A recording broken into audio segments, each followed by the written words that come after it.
The next phase is this getting contracts phase, trying to get the business. So you've got your brand and everything all set up, and you're actually going out there and trying to get business. Well, what problems can arise there? First of all, you'll probably be giving quotes to people. Now, you can give simple quotations, or you can be more complex, and that's when they're called tenders or proposals. Okay, people know that. But do you remember to put a quote expiry date on your correspondence? If you're sending somebody a quote, you should put an expiry date on, because otherwise what can happen is 6 months later, if it's a simple quote, which could be just accepted simply without any more discussion, then someone could come back to you in 6 months' time and say, well, I'm accepting your quote, and you'd be bound into a contract. But in 6 months, lots of things can have happened. I mean, you could have not have the capacity anymore. Your costs will have risen. So if you put an expiry date on the quote, that can avoid that particular problem. You can't win them all.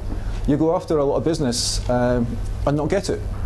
But sometimes it can be quite a protracted affair, negotiations back and forth, and all the time you're getting closer to landing it, and it'll come a point where you think you have landed the contract, and you start spending money and entering into commitments.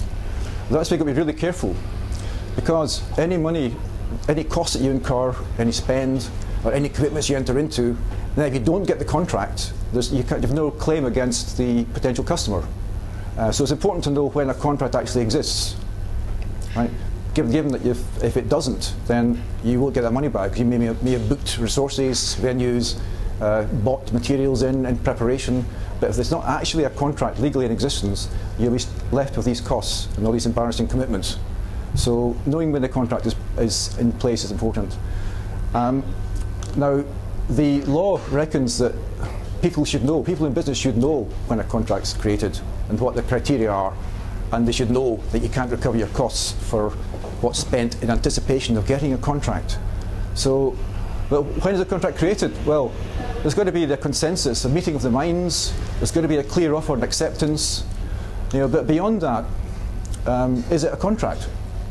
I mean, you can think that you and the other party have got a clear understanding of what you're doing. It may even be in writing.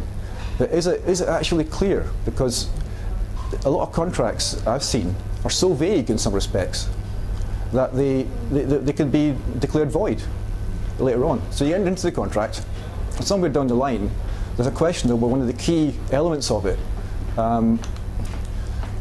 who are the parties really? What's the actual legal identity of the parties?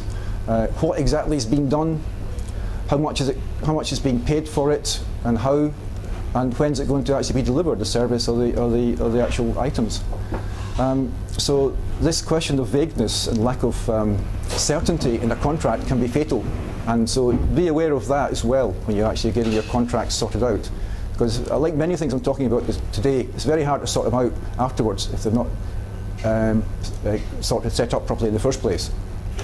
And of course, get it in writing. I mean, although you can have a verbal contract, it's not a good idea unless it's extremely simple.